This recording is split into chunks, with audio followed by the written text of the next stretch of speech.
Okay, today is May 7th, 2014, and this is the third in a series of classes on Lyndon LaRouche's book called So, You Wish to Learn All About Economics? Today we're going to be going through Chapter 4. We're going to start, though, by Chapter 4 is on the definition of economic value. And we're going to start by going over, I was going to read some of the good answers on the homework from last week. So a lot of the questions were about capital intensity and energy flux density, and I'm going to read through a few excerpts here. This is from, hopefully I don't want to embarrass anybody, but Ken said that he brought up the examples of capital intensity and energy flux density by saying if you increase capital intensity without increasing energy flux density, it's like trying to make a car go faster by adding more engines.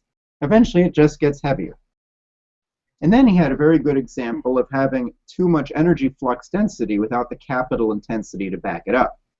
His example was the Soviet Union, where the science driver in the military side of the economy was very strong, but it was unable to be applied to the civilian part of the economy because there wasn't the capital intensity to support it. So that's a very good point, Ken. I'll stop reading names, so I see people turning red. Somebody else had pointed out that when we're looking at an operative, the person using the machine, that's a good way of looking at capital intensity. And the function of the machine itself tells you more about the energy flux density. That's a good point. We had a couple of applications of the thoughts in the class so far. One person wrote in studying the Schiller Institute Manual on Scientific Tuning while participating in this class series, I've come to appreciate in a meaningful way the purpose of artistic composition as it relates to the discovery and assimilation of scientific principles. And that the definition of the goods required by productive households is goods required by the physically productive component of society are those consumer goods consumed to afford one a healthy, agapic life. I thought that was pretty good. Some of the other feedback that people had about how they were using these ideas, one of them was that in illustrating John F. Kennedy's plans, it was necessary to make the point about how things are being wasted today to say that it's waste because of what it could have been used for, which is a good point. Also, here's a fun question for everybody to think about. I wonder if an increase of energy flux density in one country could ever be bad for another country. Could ever have the effect of looting and undermining another part of the world if we didn't have a global perspective. There was also the thought that going to the moon and using helium-3 should shatter the idea of any limits to growth, considering how much helium-3 is on the moon.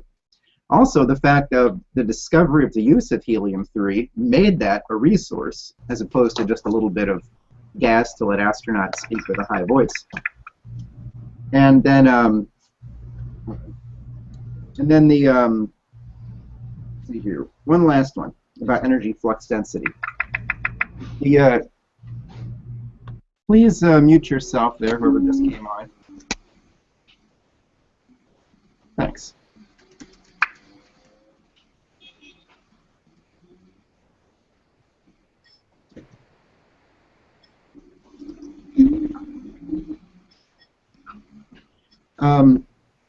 That people are looking for leadership, they're not getting it from either party, and that the concept of energy flux density is sometimes the only way to discuss the drought.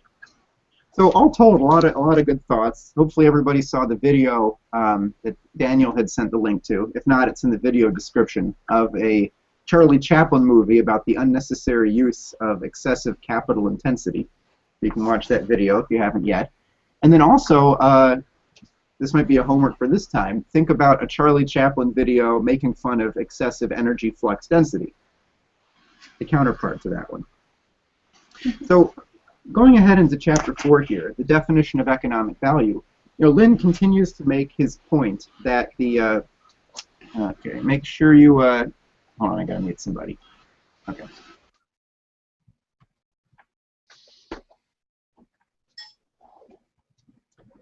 that the only sort of value in the economy is the value of moving the economy upwards. So let me just read the first quote from chapter 4 of the book. Lynn wrote, "Our adopted mathematical function shows that a society or economy becomes entropic unless there is a technological progress to the effect of increasing the potential relative population density."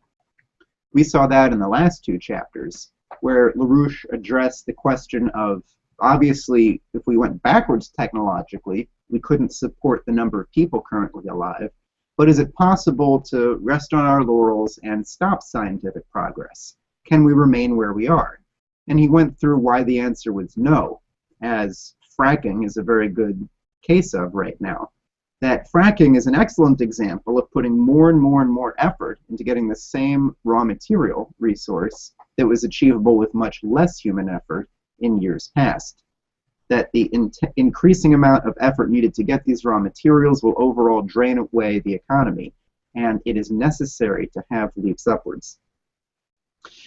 To continue the quote here, LaRouche says, "Hence, for the society economy as a whole, economic value is restricted to that quality of activities within a society which increases the potential relative population density through the mediation of technological progress." In other words, economic value, properly defined, measures the neg entropy of the economic process. Economic value, so defined, and work have the same meaning. So, again, doing work, creating economic value, means increasing the potential population density of the planet. It means basically putting into effect discoveries, scientific and cultural, and causing society to operate them in an increasing fashion. And that when you think about people who are doing a productive job from that standpoint, that's the right context to think about it in, not in terms of the actual specific work that they're doing. So even in the small, Lynn says that the economy of labor is the key thing here. That he says on page 66 that it is not the amount of output of physical goods which measures work. Work is measured as the economy of the labor accomplished. It is the economy of labor as such, which is the microeconomic empirical correlative of economic value. Value lies not in the output, but in the quality of the labor. So, to do what this chapter is setting out to do, to define economic value, and then look at how you ought to determine policy for the future, you need to include both the value of production and the value of science. So, LaRouche says that to make long-term investment decisions, you have to have a general idea of value that's comprehensive enough to include both the value of increasingly complex production techniques and also the value of scientific research itself. If you don't have something that could include both of them and look at the value of science, of a discovery, then you aren't going to be able to make long-term policies because you're going to be leaving out the key aspect of the economy, which is those discoveries that let us have economies. So we require a measure of economic value equally applicable to scientific research and to the production process as such. He says that as an example of that, you look at the third world, where developing countries will forever be developing if they just get hand-me-down technologies from more developed nations. Now, he wrote this in 1984, when you could say the U.S. was definitely a first world nation. I think a lot of what Lynn says about developing nations applies to the United States today. Not as much as to other nations, but still the points that he makes, that it's not okay to just progress up to the level of the first world nations, of the developed nations, but the intention has to be to give a real mission to these developing nations to seek out fields of science in which they can excel, in which leapfrogging can be a part of that economic mission. And that means you really have to be very rigorous in considering the value of public health measures, electricity generation, water systems, transportation, and expense for research and development for science. Because if you waste money, if you invest in things that don't have a payback, it's not just that you lost some money and that you won't be able to afford as large a house. It means that people might be starving to death. So economic science is especially relevant in dire economic conditions, which today includes the entire transatlantic part of the world. So if you think about the United States, for example, if we didn't have access, let's say the Chinese currency is no longer undervalued. Let's say these imports cost what they really ought to in terms of the labor required to make them. What kind of standard of living are we going to have very rapidly in the United States without unusually and frankly wrongly cheap imports? It's already a tough situation for many in the U.S. If you think about those conditions, it becomes a whole lot tougher. So we have to think about what our investments are going to go to for this recovery very carefully. We really don't have a lot of excess resources to waste on projects that aren't going to have a payback, that aren't going to move us forward. That doesn't mean that we shouldn't think of long-term projects. It means we have to be very careful and thoughtful about what we pursue. So, for example, wasting any more money on turning cow poop into electricity or turning food into gasoline, those are the kinds of things that we definitely ought to cut out of the budget, not just because we can't afford them, but because they're frankly insane. They have no profit at all. They are a way of taking food away and burning it in a car. It's going backwards. It's like saying instead of nuclear energy, why don't we use uranium to make very good paperweights because it's heavy. It's a foolish use of food. Food's very structured. We can eat it. You can't eat petroleum. So the fields of science in particular that LaRouche focuses on, and listen to these three fields. They're still, he was pretty right on with what the important things are. Number one, plasmas. Number two, energy-dense coherent radiation. Now, what does that mean? This book was written in '84. All right, this is 1 year after Reagan had proposed the SDI, LaRouche's idea, to the Soviets. The Strategic Defense Initiative was based on using new physical principles, something that was forbidden by the status quo, by the anti-ballistic missile agreements, by the official treaty agreements, to say, no, we're not going to introduce new principles. The U.S. and the Soviet Union both can kill each other so many times over that we'll bank our security on that. And LaRouche said, the acronym is a good one, mutually assured destruction. It's mad. It's insane. Instead, he said the United States and the Soviet Union should work together to develop new defensive techniques that would make nuclear weapons, ballistic nuclear weapons, a thing of the past, useless. That would make them useless not only for the U.S. and the Soviet Union, but for any rogue other power that might develop nuclear weapons in the future. Imagine if we had that today. And the key focus of that Strategic Defense Initiative technology driver was energy-dense coherent radiation. That basically means lasers, and it means particle beams. So that was the second that Mr. LaRouche thought was a crucial science driver then. And the third was developments in biology, which, if you've been following the news recently about the recent World Health Organization's reports about the increase of antimicrobial resistant bacterial diseases, where there's strains of pneumonia, there's MRSA, there's staph infections, there are strains of gonorrhea now in the world which do not respond to any antibiotic treatments. We haven't had a major new antibiotic technology, a major new antibiotic drug in 30 years now. It could be that those types of drugs have run their course and we need a fundamentally new approach to biology to make a breakthrough. Where is that breakthrough? Where's the funding? Where's the thinking required for that? It's not happening. Why isn't it happening? LaRouche insists. He says, look, science has got to make a massive turn, a massive change. He doesn't refer to this in this book, but these days he makes frequent and emphatic reference to the year 1900, to the International Congress of Mathematicians in Paris in 1900, which That might sound like it was maybe just a boring meeting or something you might not want to go to, but it was incredibly important. Well, you still might not want to go to it. That meeting was very important for shaping and destroying science in the 20th century because one of the key outcomes of that meeting was the attempt to turn all of mathematics into logic. One of the things about logic, besides being insufferably boring, is that there's no surprises in it, and that when you operate on a logical basis, creativity is finding new things that are derivable from the same old assumptions. We see that a lot on Wall Street today.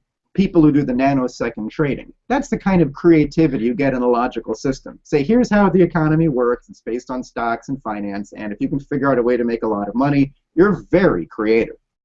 That didn't create anything. Creativity, such as actual scientists have done, such as at the beginning of that century, Einstein or Max Planck, creativity shatters the axioms that lie at the foundation of science and proves what's wrong. So much of science today is proving a hypothesis right, which, I mean, if it's wrong, okay, obviously, you don't have anywhere to go, but showing that your hypothesis matches the data isn't the same thing as showing what made it happen that way and why it couldn't have happened otherwise.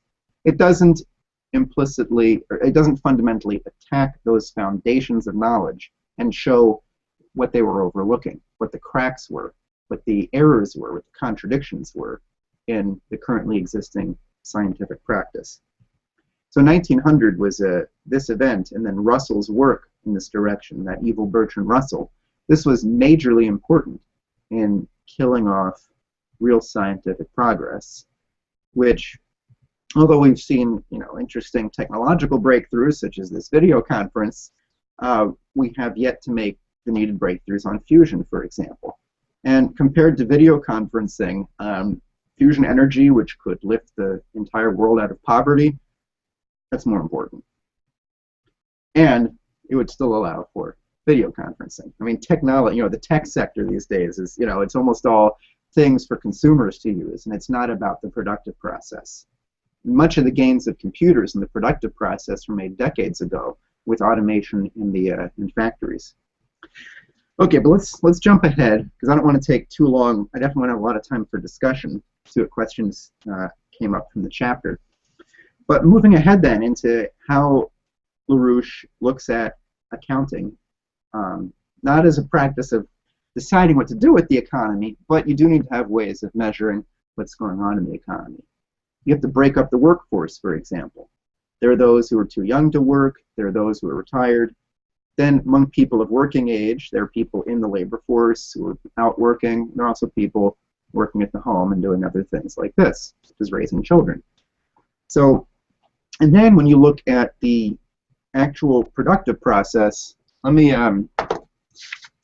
this is real high tech. So, there you go. This is a diagram that Mr. LaRouche uses, and he describes what these different letters mean. And he urges people who have seen these letters referring to other things in the past to disregard those associations. I think for our generation, that's less of a problem. So the V, so this is everything being produced per economic cycle. Let's say every year, everything that we produce, and we put it into these different categories. V is what is consumed by the households of people who are engaged in production. So this would mean the the Fruit Loops that the guy who works at the car factory's children eat in the morning. That would be part of V. C is what the capital requirements are to make that productive work possible. So C would include the machinery used in the plant, the energy supplied to that plant, etc. The things that went into the productive process of capital goods for production. So, and then you've got S. S, which is broken into two parts. S is the overall surplus. So among all the products produced every economic cycle, C and V are required for the physical production itself. V is required for the people who are doing the production, and C is required for what they use for doing their work, their equipment, their machinery, their energy, all of their resources, all their raw materials, all of that. Beyond that, your economy produces beyond that, if it's healthy. And S would be the, you could say, the thermodynamic or the physical surplus. Now, Mr. LaRouche further subdivides that into two categories, D and S prime. So D is overhead. Overhead, sounds like it always means unnecessary or you wish you didn't have to have it. But there's a lot of overhead in the productive process that's essential. For example, teachers. Teachers don't produce anything. Doctors, nurses, they don't produce anything. An engineer designing how to construct a bridge, did she produce anything? No, they don't. These people don't produce physical goods. They're not part of producing what goes into this entire bar. However, much of overhead is essential. So I gave those are some examples. A few other examples that I wrote down. The human resource person at work, help you get your insurance set up. That's not productive. That's overhead. A teacher, a community banker. That's overhead, but that's an essential role in the economy, helping businesses get loans, etc. So that's overhead, but it's essential overhead. It's useful overhead. It's institutional overhead. And then you've got these three categories of overhead that Mr. LaRouche gives. Economic overhead, so that would be the engineer, that would be the supervisor in the plant, that would be the person who designs the production process, for example. You've got institutional overhead, which would include police, it would include the community banker, and then you've got waste. Now that's probably more than C and V combined at this point in the U.S. economy. As homework, that's actually going to be one of the homework assignments, is to figure out the relative amounts of these different types of jobs in the U.S. economy today. So waste, that would be everything from obvious forms of waste, like a drug dealer. You might, depending on how far you go, you might say, Blockbuster, a nail salon, and there's a lot of work done. It's hardly all that essential. People who day traders, that's waste. Baristas. So, and then the remaining part I should include here is S prime. So S prime is, what do you have that's available to invest, your real free energy. The other parts, C, V, and D, are all part of the energy of the system. They're required, they're part of every cycle of the economic process. S prime is, what do you have on top of that? That's the place where you have the opportunity for R&D investment. That's the place where you've got, if you have a strong economy, you're able to support the Apollo mission. You're able to invest multiple percentage points of the national budget on going to the moon. It makes it possible. So, okay, so we've got that. Now, the definitions that LaRouche gives on page 76, I'm glad nobody skipped ahead and just wrote down this formula for capital intensity. I'm glad when the homework question was explain capital intensity versus energy flux density, nobody said capital intensity is C over V. But it is. So just to review these terms that he writes down and think about them somewhat, Mr. LaRouche says productivity is S over C plus V. So C plus V is the essential means of the physical productive process of the economy. And then S is everything above that. So the more you can increase the physical surplus beyond what's needed for the actual physical production of our food and gasoline and houses and everything else, whatever is on top of that, that's your productivity. D over C plus V, he calls the expense ratio. How much overhead is there per amount of the productive process? C over V is capital intensity. So I think it was Anastasia who had said that For energy flux density, look at the machine. For capital intensity, look at the operative, look at the worker. Exactly right. Because if you've got C over V is your capital intensity, C is the investment in physical goods into the capital required for the laborer to do their job, and V is what goes into their household, into them personally. Yes, that's a sense. That's capital intensity.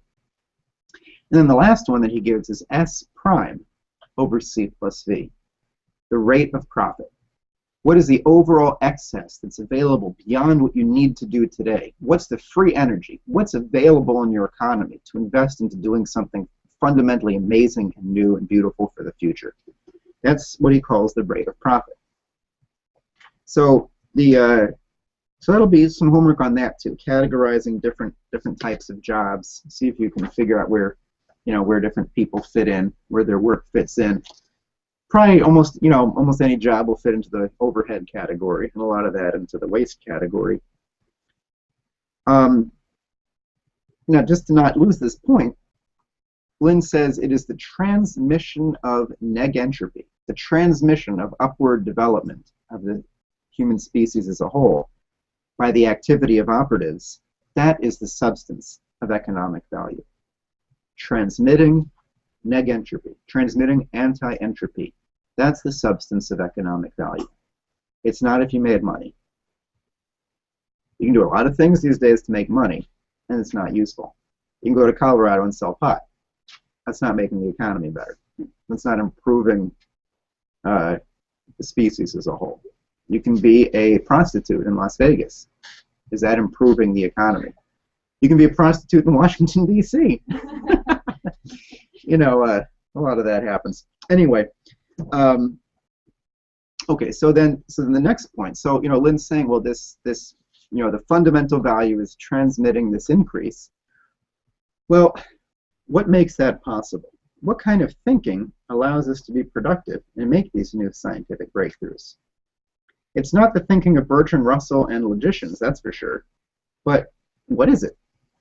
Well, Lynn refers to the importance of language, how language enables greater thinking, and how language can hold us back in our ability to think.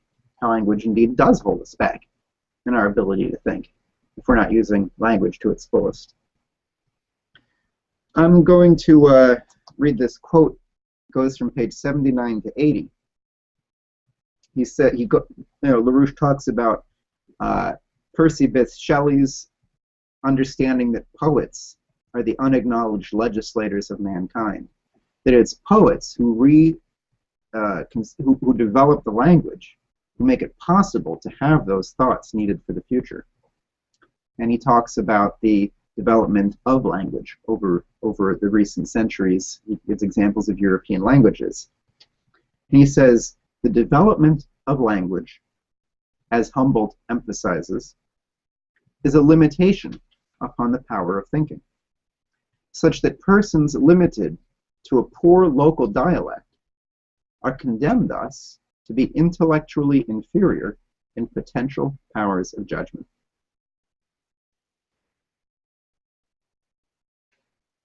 That might sound provocative. It might sound like it's too much. Lyndon LaRouche is saying that people with a poor regional dialect aren't able to think.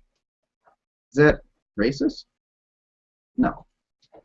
No, it's true. I mean, the power of language, he gives two very specific examples of this. But it's true for anybody. Like, let's say you know another language, but not very well. I mean, everybody who knows at least one other language, you've probably experienced this. When you speak in your own language, maybe you find it much easier to communicate things. And when you use a second language, maybe it's much more difficult. Maybe you feel like you aren't really getting things across that well. Also within a language, where is English going? Tweets, for example, are not the most productive thing for deep thoughts. I think everybody recognizes that. But the two examples that LaRouche gives are transitive verbs and the use of the subjunctive. Now, if you know another language besides English, you're probably much more familiar with the subjunctive, since it's kind of hard to see in English.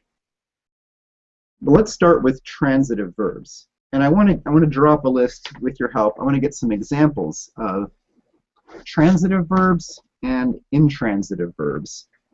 For those, I'm just writing this heading up. Transitive and intransitive.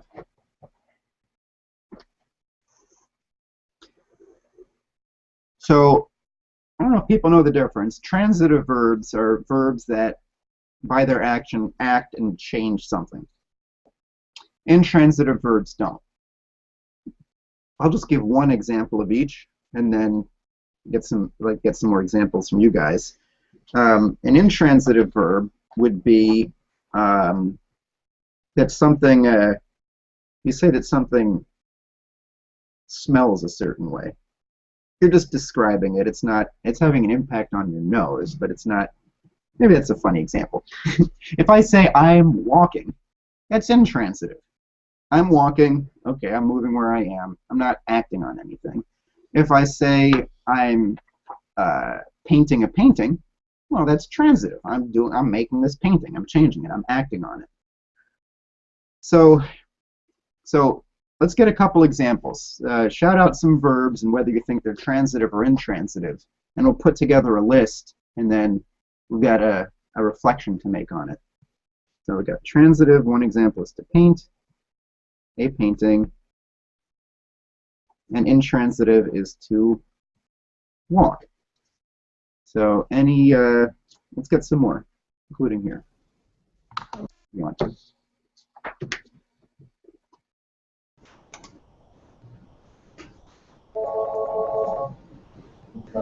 To speak and to orate. Speaking being intransitive and oration being transitive. How could you help for other people what makes orate different than speaking very well?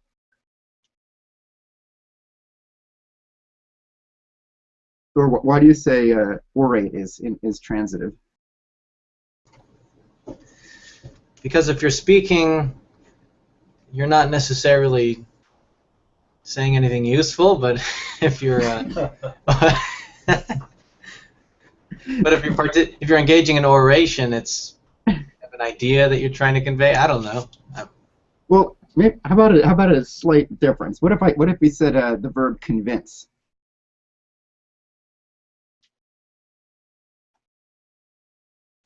Transitive. Here, convince. I know what you're getting at, but I could imagine somebody orating in their own mind and not actually conveying anything. So okay, so far we got a couple transitive verbs: painting a painting and convincing somebody. We got intransitive verbs: walk and speak. Any more? Compose for transitive. We hear compose for transitive. To eat Okay. intransitive. Yeah. Does your dinner consider it intransitive? I might be. It depends on how you use it in the sentence, right? If you just say, I'm eating, okay. If you said, It's implied transitive. yeah, I ate. If you something. say, I ate your banana, then the person whose banana you ate says, no, that was transitive. I'll just put that in both categories, I guess. Throwing a ball. Throwing a ball. Intransitive. Intransitive. Do you think the ball considers that to be intransitive? I meant transitive. Oh, okay. Sorry. Growing. Now, do you mean like a soccer ball or a costume ball? Like a baseball. Okay. To grow. To grow. What's to grow? Growing. Wait. I mean, is it transitive or intransitive? Oh, transitive, sorry. Can you use it in a sentence? The plant is growing into maturity. Okay. Well, I think if a farmer is growing something, like, Old Man Smith is growing apples with his wife Granny. But, if you're growing, you might be, if you're a kid, you might be outgrowing your clothes, you might be squeezing on your shoes, but I think it depends on how you use the word grow, right? If you're growing food as a farmer, it's definitely transitive. If something's growing, that's an example of it's changing, but it's not acting on something. You might say it's reflexive. I'm going to put that kind of growing in intransitive. So growing food versus growing up. Oh, hold on, a chat came in. Let's see what this chat says. Metamorphize is transitive. We got some exotic verbs here.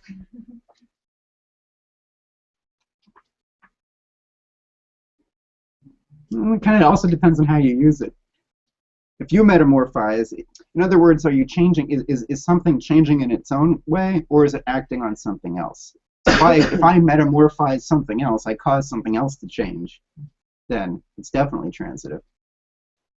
How about loiter? Loiter, and that is Intransitive. loiter, intransitive. Okay.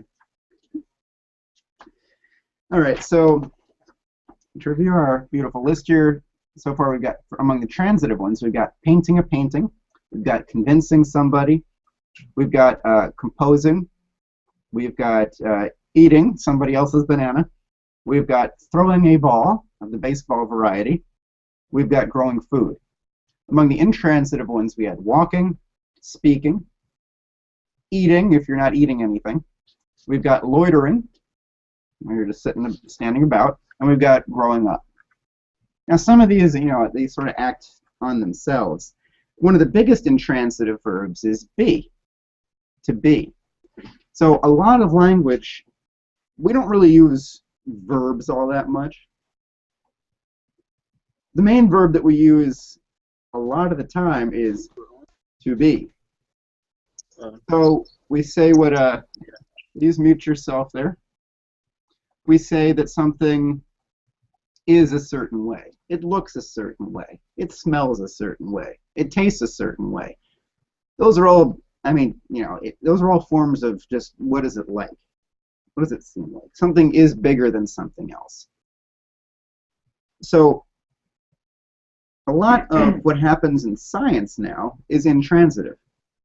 It is a description of events. It's not hypothesizing the transitive verb that's making them happen. So if you want to get a good example of intransitive versus transitive, think about Copernicus and Kepler. Both scientists had said, well, I shouldn't call Copernicus, both men said that the Earth goes around the sun.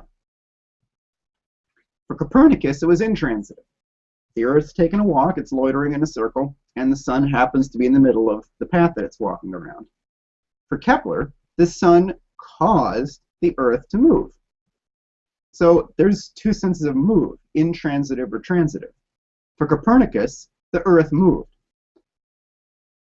For Johannes Kepler, the sun moved the Earth. It made the action occur.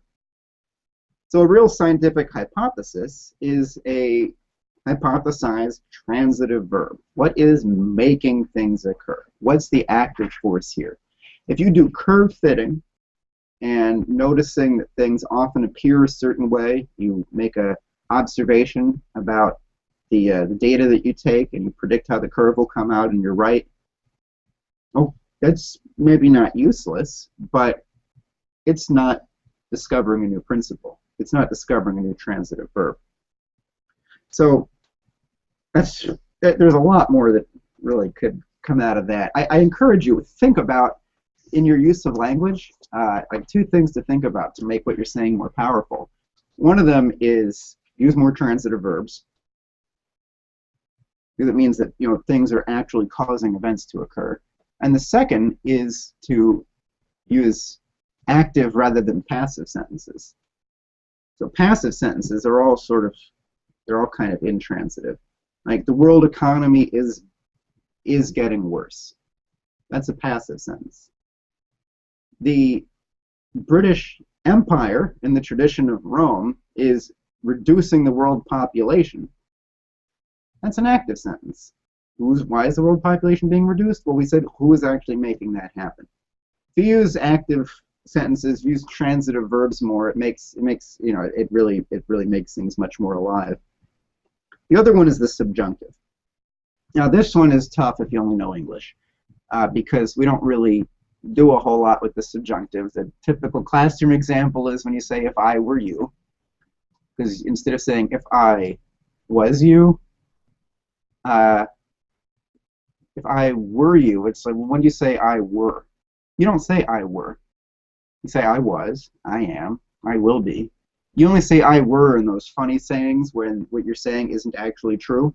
If I were to make that decision, well, obviously you didn't. Somebody else did, and you think they did a bad job. You're saying, well, if I were to have made that decision, well, here's what I would have done. The subjunctive is a lot more developed in a lot of other languages. I think some people on the call know pretty well. It definitely exists in French and Spanish, for example. It's used when it's basically the mood of hypothesis. So it's when you use language where you're not saying what is or what will be, but you're describing possibility. You're describing hypothesis. You're including uncertainty and sometimes volition. It kind of varies from language to language, but it has got like transitive verbs, it's also a very important component of real science. And it's basically completely removed in English. It hardly exists. I don't just mean by you can hardly tell if a sentence is in it or not, but people don't even speak that way anymore. If they're told that they should remove ambiguity, for example, from their writing, or be very clear about what is when they write, then they're not going to be thinking in the subjunctive mood. Let's move on. If there's more on that, let's talk about it in the discussion period, because that could be difficult if you haven't really thought about that much before. Okay, let's so just to talk about the last thing that he brings up in the chapter then is about reinvestment and about what science is. Some more on that. First off, you might notice that on page 80, he has got your first homework question from chapter number 1. You read that. On page 80, LaRouche wrote, "It is a corollary of this that the value of the output of a society or economy cannot be determined by adding up the net prices, the value added, of the individual exchanges within the economy." Get that right? The total value is not adding up the value added of all the individual exchanges. And he goes through what some of the problems are with thinking about that. And then let me just end this off, and we can have plenty of time for discussion here. Okay, first, all right. Well, he's got this phenomenal point. I guess this will close things out here on page 83. So I'll make everybody find this page, because this is a great one. The middle paragraph on page 83, the one that's all in italics, so you know it's important. Lyndon LaRouche writes, this is the third to last paragraph of the chapter. He says, "The economy of labor in the productive process must be comprehended as the greatest of all scientific experiments, the experiment which proves empirically, as nothing else can, those principles of scientific discovery upon which the authority of all scientific knowledge entirely depends. The economy of labor in the productive process must be comprehended as the greatest of all scientific experiments." Economics has a nickname, at least it does today. It's called the dismal science. It's pretty dismally practiced. Compare that to what LaRouche is saying, that the economy of labor is the greatest of all scientific experiments. That if you want an idea of what it means to know something, what it is to prove something, human economics is the best possible answer to that.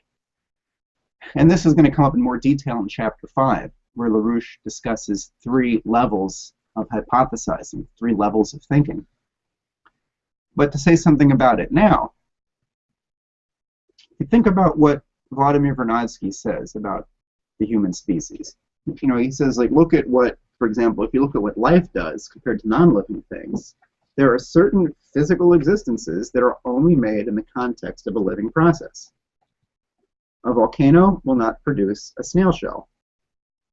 An asteroid coming towards the Earth will not strike the ground and turn into, you know, a walrus skeleton. Right? There's the things that are only produced in a living context. The same thing for the human species. We produce things that it's easily identifiable as not having possibly come from life itself. Nobody would think that perhaps a team of squirrels produced a pen. Right? Nobody would think that a plant happened to grow into a pencil. Right? These are things that only human beings make. And if you think about what does it mean to prove something, a lot of times proving something means we all accept certain assumptions. Can you prove that what you're saying agrees with those assumptions? That's what most of what school is about. You're given things that you have to accept, and then you're supposed to demonstrate certain things as being in coherence with those. That's a kind of proof that just depends on other people. It's a kind of knowledge that depends on social agreement. A higher kind of knowledge is when you make something occur in the world that could not have occurred on its own. Take the simple act of curling a wire into a coil and passing an electric current through it. You've just made a magnet in a way that doesn't happen on its own that way. So, you know, when that was done, you know, with Ørsted and when Ampere did a lot of work on that, he was creating something. He was creating electricity and magnetism together. Now that is a real sense of knowledge because you can use it to do something that couldn't have been done before. That's a higher form of knowledge than, yes, we all agree that this is true. The highest one, when we're looking at, well, is our practice of trying to figure things out useful? The highest standard is, of course, human economy. Are we increasing our potential numbers and our standards of living together? Are we increasing what we're able to accomplish as a species? The fact that human economy exists, that is the greatest proof that scientific knowledge has for its existence. That proves, as nothing else can, those principles of scientific discovery upon which the authority of all scientific knowledge entirely depends. And then to read his final paragraph in this chapter, close things out, and then we can discuss. LaRouche says, in that connection lies the location of the ultimate secret of economic values determination, the principles of fundamental scientific discovery. If you want to be competent at determining economic value, you must understand the principles of fundamental scientific discovery. What economics program at a university demands that of its students? None of them. Right? Economics is a physical science. It's a study of the increase of our powers. And the secret, the most fundamental part of economics, from which standpoint you have to approach everything else, all the productivity, everything else in the economy, is its contribution towards that and to implementing those discoveries into bearing fruit in the economy. So let's let me leave that there, and let's see what thoughts or questions people have. And yeah, what are you guys thinking? Hey, Jason? Yes. Okay. Can you hear me good? Or can you hear me well? Yes, I can hear you. Go for it. All right. I was just from chapter 5, Lynn goes through the 3 different hypotheses. And then he goes through the falsehood of the quark. And then you think about the quark in and of itself. It's like the fundamental particle of every single piece of matter in the universe. And that the way that they're going to, they haven't discovered the quark yet. It's like, it's just a mathematical, it's an imaginary thing, And so what, people are doing is that they have proven that it exists, right, mathematically. And so what they're going to do is they're going to, set up particle accelerators, smash particles together till they can find the quark, And I was just thinking, it's like, the simple hypothesis is you're proving the assumption is correct, And so they have their assumptions and they're trying to prove that it's correct, that the quark does exist. And I think that that's why Lynn, in the paper, he goes through how you would classify certain facts from observations and experiments. Like you have, for the nominalists, it's nouns, it's things. But I think why he's stressing so much the transitive versus the intransitive verb, and how you would see that, because like they, you think about it and it seems like they're stuck. Like they're like the evidence is clear that there's no such thing as a quark, but yet they are still, their idea is like, okay, well, what we need to do is we need to build a bigger particle accelerator, Mm-hmm. And then if we have a bigger particle accelerator, then we can have a thing powerful enough, and so it can just go on and on and on and on until they have like, But so I mean that's what I was thinking. So and also I was just wondering that because he talks about how like transitive verbs. Do you think he means it in the sense of just merely like the the dictionary definition of it, which is one object acts on another object, or is he saying it's more of a transformation? And I was wondering if you can elaborate a little bit on where he says in chapter 5 that he says those transformation species represent our empirical data that physical space-time is for us substantiality of what is ontologically real. The transformations, the transitive verbs, right? For us, the thing of the nominalist is simply a topological singularity of a transformation, a singularity of physical space-time. Mm-hmm. So I was just, just wanted to know more about that. So. Right. Well, because I was initially planning to do chapters 4 and 5 together. I mean, they do go so. I mean, this is just what chapter 4 is ending with is just demanding that extended treatment in chapter 5. And so what you're bringing up is sort of exactly what we're going to. I mean, this will be the topic next week, but to say some more about it today, these different levels of hypothesis from chapter 5, where LaRouche talks about hypothesis, which is, does my conclusion fit with the assumptions? Is my, that's one kind of hypothesizing. That would be in a logic class. I wonder if this is true. Let me see if I can derive it. Okay, it is or it isn't. The higher hypothesis is where those assumptions themselves are challenged, where those assumptions themselves are addressed.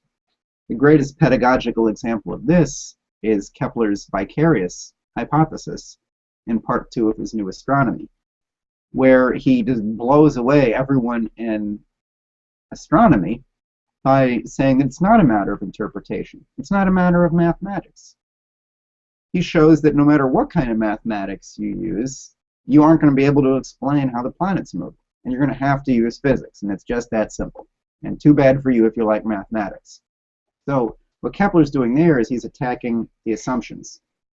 And then you've got the hypothesis of the higher hypothesis, where you're thinking about that process of higher hypothesizing.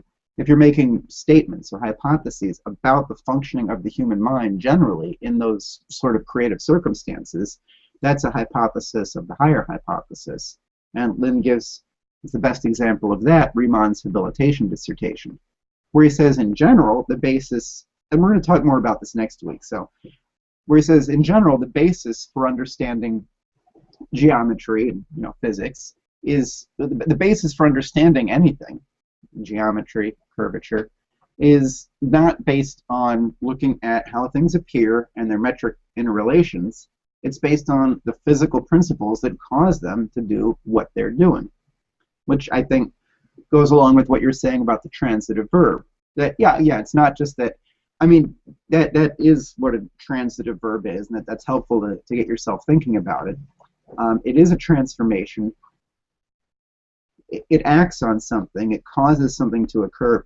In other words, it gets you out of relations between nouns. That's the real problem. And that's the way that Lynn is addressing the problem of the quark in Chapter 5. Is there something that appears like those sorts of singularities? Yes, I mean, there are experiments that, that point in that direction. Is the approach of finding the ultimate particles of the universe upon whose characteristics we could then explain larger phenomena, is that possible? No, it isn't. I mean, ever since Descartes, some people have tried to say that space is fundamentally empty and indifferent to things that happen in it, and Newton, and that if we understand the characteristics of the parts, we can explain the whole. But the whole, I mean, as we've seen since Kuza, who showed that sometimes you put the parts together and you get a whole that isn't the sum of those parts. You actually get something beyond an infinite that could be reached with a certain kind of part, that there's not something as simple as understanding larger processes as collections of the behaviors of the smaller pieces.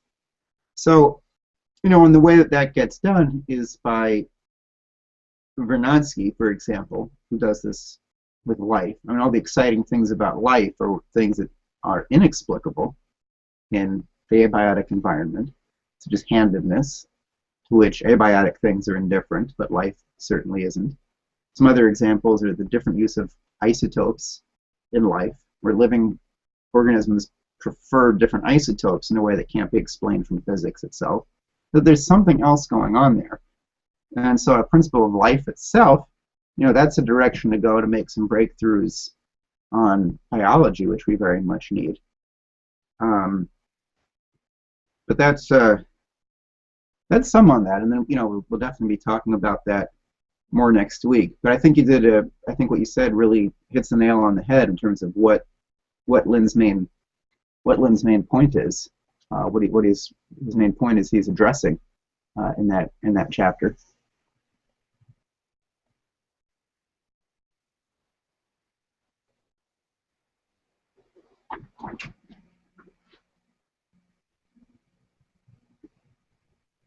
And we should definitely bring that up again next week if it's, make sure we've got a thorough idea of it by then.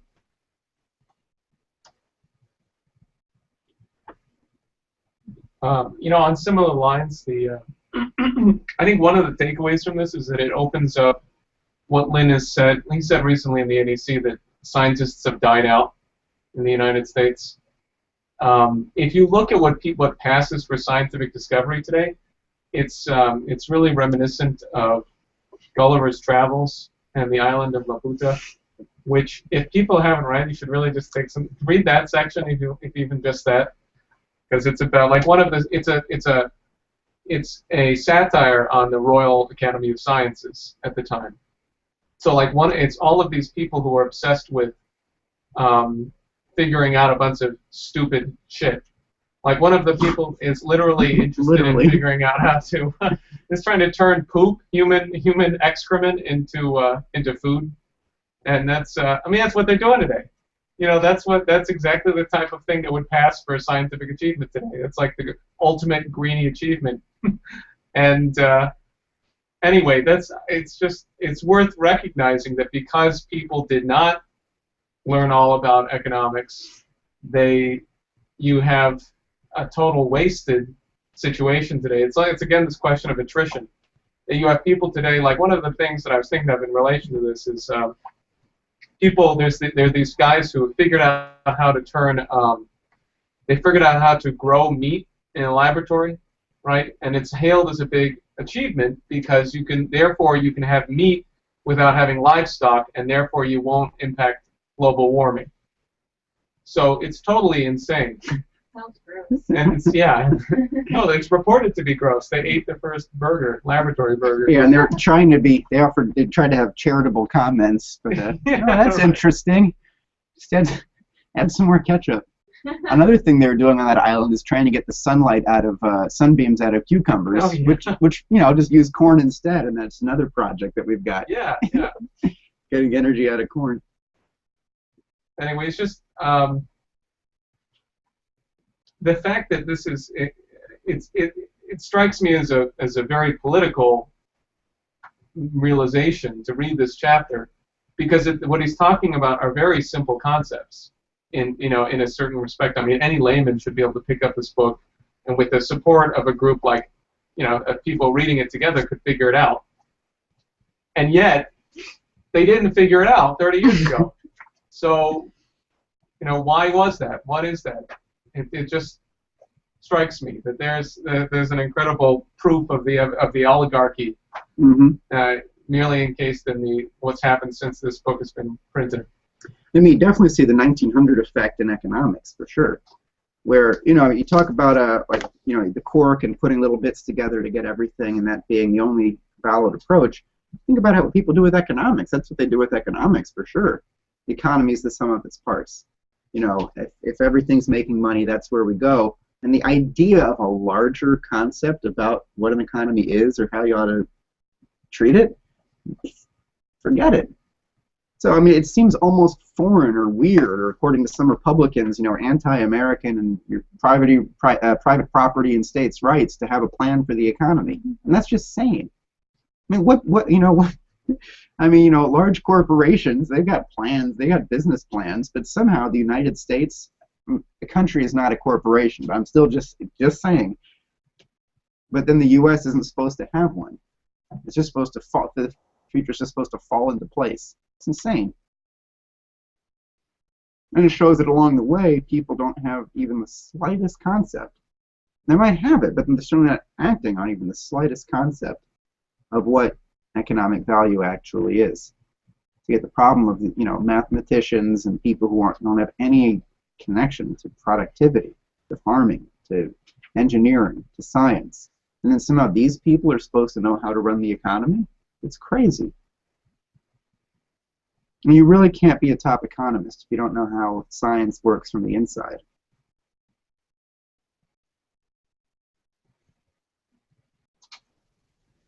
Something that came to my mind whenever, whenever I read it earlier, and then whenever we were rereading it, how the quote that you just read at the end, it reminds me of Leonardo da Vinci, because he was able to take art and science and actually bring it into how to actually make that. I know it's bad, but increase the capability of the army and so forth. But then in terms of the painting and communication of an idea, he was able to take geometry, like multiple forms of geometry, like the square and the triangle and the sphere, to actually make it possible for you to actually communicate an actual idea. And people like Rembrandt continued that conception of how do you actually really say a statement. You can actually almost, like for instance, the one where Paul's denying Jesus, you can almost hear him denying him while Jesus is looking at him, as an example. But I mean, these different paintings that Leonardo da Vinci actually did was, I mean, you see in his notebooks how he actually used the knowledge of geometry and the sciences to be able to fully communicate an idea through his painting.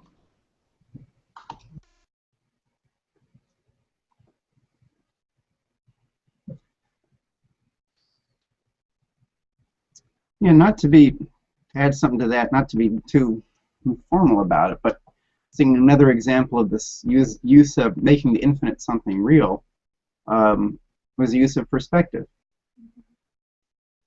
Where you're taking something infinitely far away, this concept of infinite, and it becomes a point in a painting.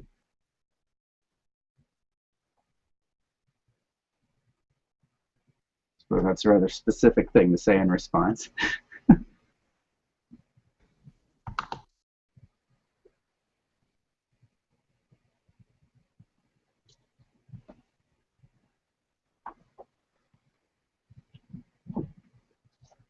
Somebody think of a example of how you would make a comedy sketch making fun of excessive energy flux density? An idea for a Charlie Chaplin short film?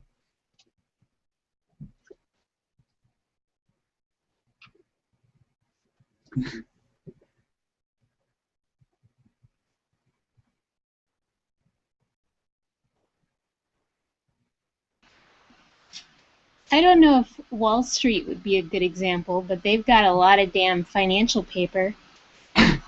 Maybe there's something wrong with their printer.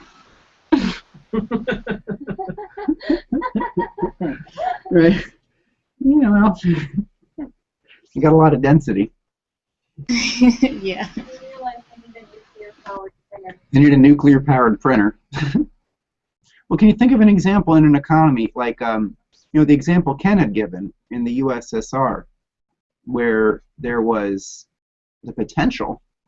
I mean, the scientific advancements made in the military sector were very significant, but then they couldn't be used in the civilian sector. There was no capital intensity to support them. There was no economy to support the use of those technologies. So can you imagine?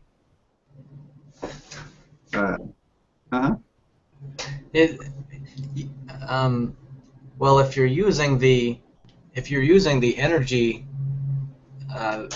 of the economy and the productive potential of the economy for something silly and not really useful, something which doesn't correspond to economic value, then you could increase the energy flux density without it being useful. Like, let's say we just went really crazy, like, we're making a movie here, and like all of a sudden society goes crazy, and they say that we just have to make trillions and trillions of Barbie dolls, and it's like, well, if we're gonna make 10 trillion Barbie dolls a year, we need like 100,000 Barbie doll factories. That means we need 1 trillion tons of concrete and 1,000 nuclear power plants, and we could plan it all out what we need, and we're gonna have to increase the energy flux density, and then we're gonna do it, and like, so you could do all that stuff, and you could build your infrastructure for your Barbie doll transportation network and whatever, but ultimately you're just making Barbie dolls. So you have a lot of energy flux density, and you have but there's no, and you could be increasing your energy flux density, but I guess you could say the increase in the increase is missing. It's not like a mathematical thing, but that activity isn't allowing you to go anywhere.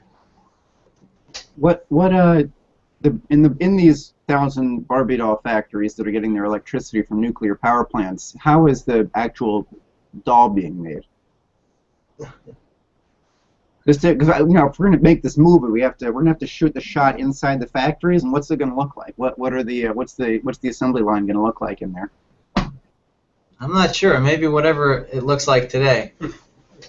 Well, if it looks Anybody have any thoughts on this one? Is that a good example of excessive energy flux density? Is it a good example of excess? You probably retool the auto industry, or whatever is left of the auto industry, and have little things that can put Barbie dolls together.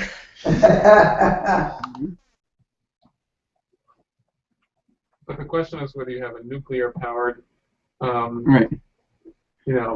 doll presser. Yeah, it's nuclear-powered doll. Well, what would it mean to have a nuclear-powered doll presser? Maybe you use high-tech lasers to cut through plastic that we could do with, with something much more than tech. Well, there's an idea. So, maybe we use incredibly high-tech lasers. Maybe for these Barbie dolls, let's say that we use the National Ignition Facility. So we go to Lawrence Livermore National Laboratory, and we say, oh, you've got 192 lasers? Well, we calculated that that's exactly how many lasers you need to shoot at once at just the right angles to make a beautiful Barbie doll. So then you go to Lawrence Livermore, you attach the 192 lasers in the center of the thing. Instead of a fusion pellet, you put a lump of plastic. The thing, it takes 2 hours to get ready. It's all heated up. You're ready to... You put out all the energy. The plastic that isn't the Barbie doll instantly vaporizes, and you're left with, a Barbie doll. That would definitely be a misuse of energy flux density, because they're the actual density of the energy in the productive process, like at the point of production. So you gotta, the difference between overall just density of production or quantity of production. That's not the same as either capital intensity or energy flux density. In other words, let me give an example. I mean, for this, you said we need nuclear power plants and everything for these Barbie dolls. But if we built more factories like the ones that we currently have, and built more with them, and everybody worked an extra 2 hours a day, would the economy produce more? Absolutely. Would that increase the capital intensity or the energy flux density? No. I mean, indirectly, you'd have to say, yes, it would increase the capital intensity, because presumably some factories are making parts that are more high-tech than what's currently used in other parts of the productive sector. So yes, in that sense, you couldn't avoid that. But increasing production is not increasing capital intensity or energy flux density. You have to look at the kind of technology being employed. So if we've got 192 of the biggest lasers on the planet zapping a Barbie doll, if we have a tokamak that's designed to create fusion, to shoot out neutrons, to carve out, Barbie hair, that would be a definite misuse of energy flux density. If we, if we wanted to get rid of the bugs, let's say you got bugs in your house, and instead of putting a screen on the window, you install a high-powered automatic tracking laser turret to just shoot the flies. That actually might be a good use of energy density in the future. But now let's say that you're in a developing country, and instead of investing in, agricultural improvements, you buy, you produce 100 of these at great expense. That would be a terrible mistake. That would be a misapplication of energy flux density to zapping a few flies instead of making sure people could eat. What about the case of one of the things that Cody had brought up earlier this week was Hey,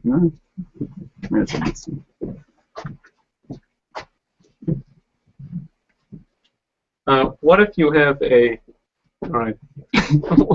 what if you what about the example of the cold fusion water heater? Oh yeah. Because what they do is they apparently, the people who are working on cold fusion, rather than apply it to industry and development, they've scaled back their expectations, and they're going to work on creating a sort of a household cold fusion reactor used specifically to heat the water in the house. Right. Now that's not quite fair. One of them wanted to make an industrial water heater. Oh, okay. Yeah. So look, if you look at cold fusion advocates, I forget the name of it right now. There's one guy who was supposedly just sold one to some Scandinavian industrial concern that's going to use cold fusion to heat water used in their plant. Now, cold fusion is, what's the thing about it? And this is the thing that Lynn had stressed early on, was that when the discovery is that something anomalous was occurring, that these nuclear reactions were occurring in a regime that they shouldn't be occurring in, that people thought, well, it's got to be incredibly hot, incredibly powerful, you got to like bang these things into each other, because most of the time they won't fuse, so you need to have so many at such high temperatures, so hot, so frequent, so much, for so long, that eventually enough of them will hit just the right way. And some of the cold fusion discussion was that instead of throwing a bunch of locks at a door, that you actually put one in the keyhole and turn it. That would be, you know, you might be surprised at being able to do it pretty easily.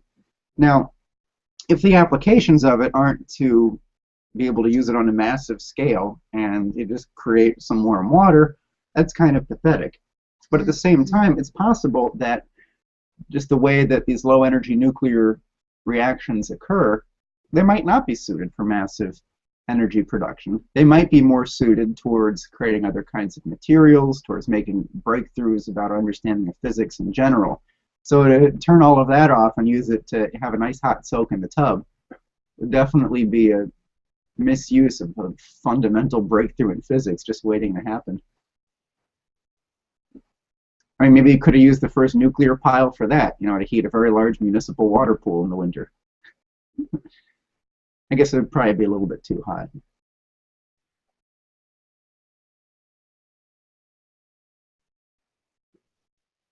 Or let me ask, think about things we just talked about. The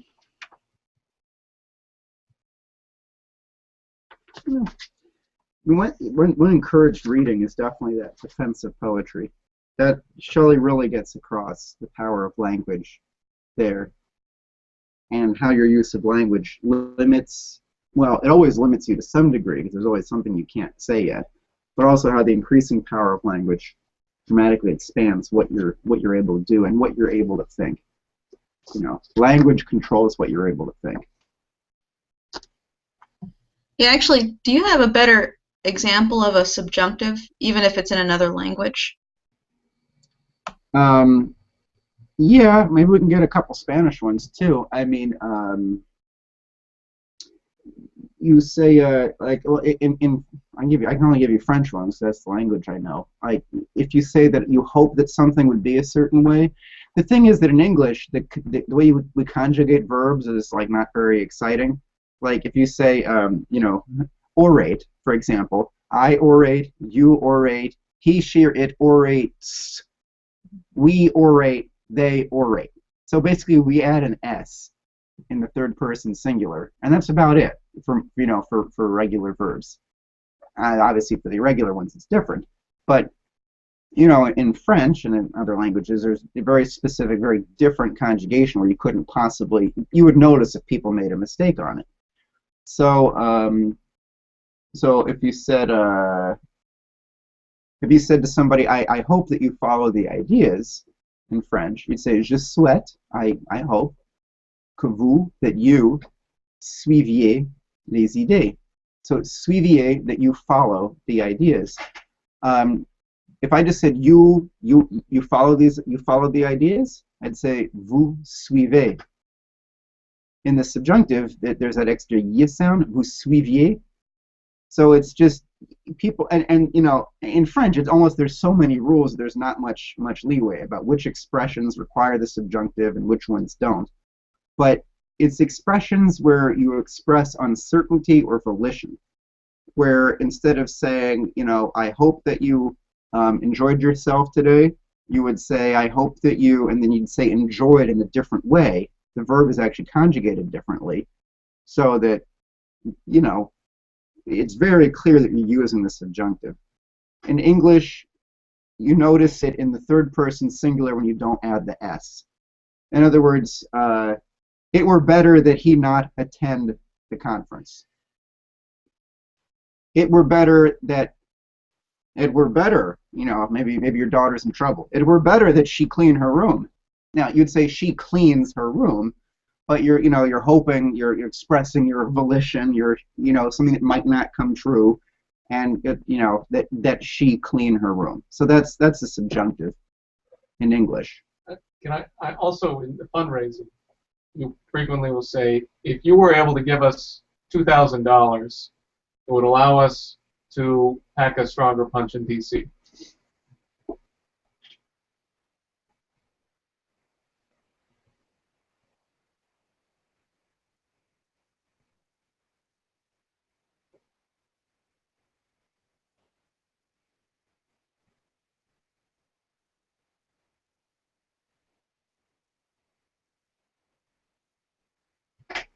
Okay. Do you have any anything you can reference from a defensive poetry, other than that the whole thing is really damn good? But yeah. Okay. I mean, I last read it too long ago to try to recommend a specific part of it, but the whole thing was, yeah. If you haven't read it before, you can't read a part of it. If you have read it before, some parts might jog your memory of what the whole thing said, but you'll be giving yourself a wonderful present if you read the whole thing. Okay. And if I was going to say, I hope that you read it in French, I wouldn't say j'espère que tu le lis. I would have to say j'espère que tu le lises. So there's another example.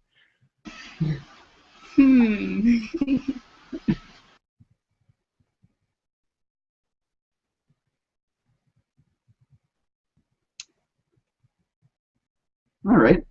Well, so there's going to be the homework's not ready yet. I don't like to write them until we actually have our discussions. But I will send that out to everybody on the list. And if you're watching on YouTube, it'll be posted in the video description soon. Hopefully, by tomorrow, by the end of tomorrow. And it'll include categorizing different types of occupations in production in the way that Lynn talked about there. As well as, I think it might have a good language question there. Oh, and here's one more question I forgot to. I'll leave you with this question. This one comes up in a later chapter as well. We had talked about categorizing those different types of overhead, such as the human relations person at work, the teacher, the community banker, the drug dealer. Ask yourself, in what form of overhead would an auto mechanic be? Well, let's not answer that one yet, but think about where in the economy you would put the category for an auto mechanic. And that will do it for this broadcast. Thanks for joining us. Do your homework, and see you next week.